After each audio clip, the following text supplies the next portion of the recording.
Thank you. So my name is Kimari, Brian Kimari. I'm a research fellow with the Center for Human Rights and Policy Studies. So we conducted a study on the Kenya Youth Employment and Opportunities Project that largely was a project that was meant at increasing youth employability through both training, skills training and business support, which was through grants that were given for business development services and also to young entrepreneurs. So the project was able to, it's now in its seventh and final cycle, which it's done 7 cycles so far. And what it's largely managed to do is expose a lot of young people to diverse skill areas, which were offered both by master craftsmen who were handling apprentices, as well as through formal internship programs, where some of the participants were posted through the training. So this has been, kind of very impactful for some of these young people. And on the other side, they also were able to do quite a bit of grants that were given to youth who are entrepreneurs and youth who already have businesses and needed a little bit of business support. So, to understand violence, we also have to kind of start from the starting point of the root causes of violence. And what studies have been able to find so far is that violence is influenced by a lot of social factors, that exist in society, largely around the horizontal inequalities facing different people who choose to engage in violence.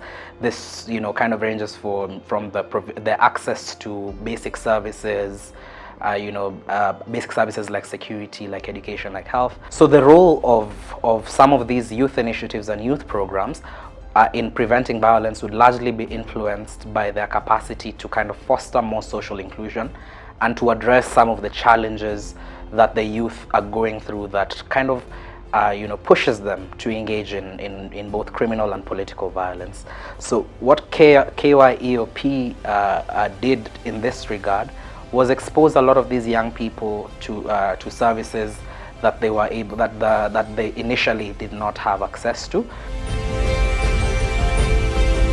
From the study of the KYEOP, which we conducted in Kondele, Kisumu County, and in Kawangware, Nairobi County, some of the best practices that we are getting from these sites is that, first of all, the training program had a life skills component, which was very key in kind of improving the self-confidence and impacting social skills upon some of these young people, as well as giving them the self-confidence or self-efficacy to really be able to grab at these opportunities that the government is offering.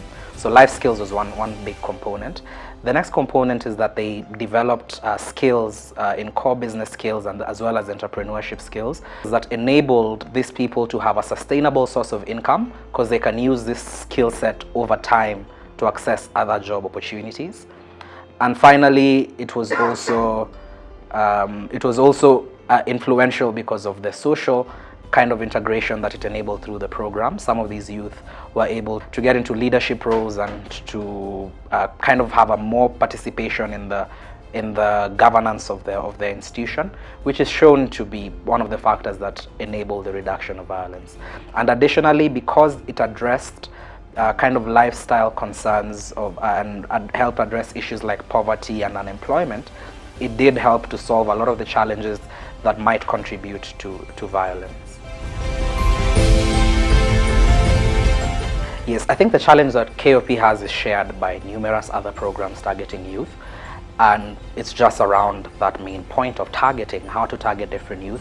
So both in terms of the access to information about the program, which is limited. A lot of the youth did not get access to information about the program and did not know it existed. A lot of the other issue is that it did not target some of the youth who are likely to engage in violence.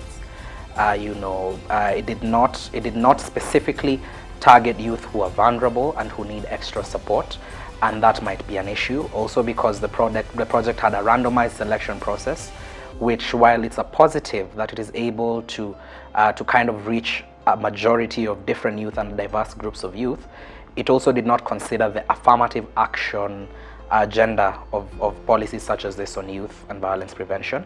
So one of the main challenges that it was not able to enroll some of the youth who regularly engage in violence or who need that kind of support. Yeah, I think perhaps one of the major challenges around these issues is tends to revolve around the resources, the available resources to conduct such a project. I think one of the major issues for them was that they had a very high number of applicants, but very limited slots for some of these youth to access these opportunities. So that was kind of a major problem on their regard.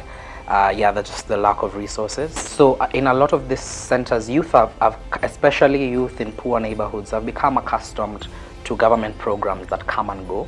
So without really that long-term impact, it's an intervention. They are small interventions that are usually short-term and are not typically able to kind of transform the lives of these youth in an impactful way. And also additionally, if we look into this youth employment, this youth initiatives as one of the angles for preventing violence, one of the, or rather also for addressing issues around social exclusion, the major problem will be that some of these projects tend to be divorced from the wider government development agenda that's kind of looking to benefit all Kenyans. So youth have kind of been put in a separate place, and them being separated from the national development agenda and goals is becoming a little bit of a problem that doesn't allow these programs to really meet their objectives, and that's to bring services closer to young people and also to increase resources available and opportunities that can be grasped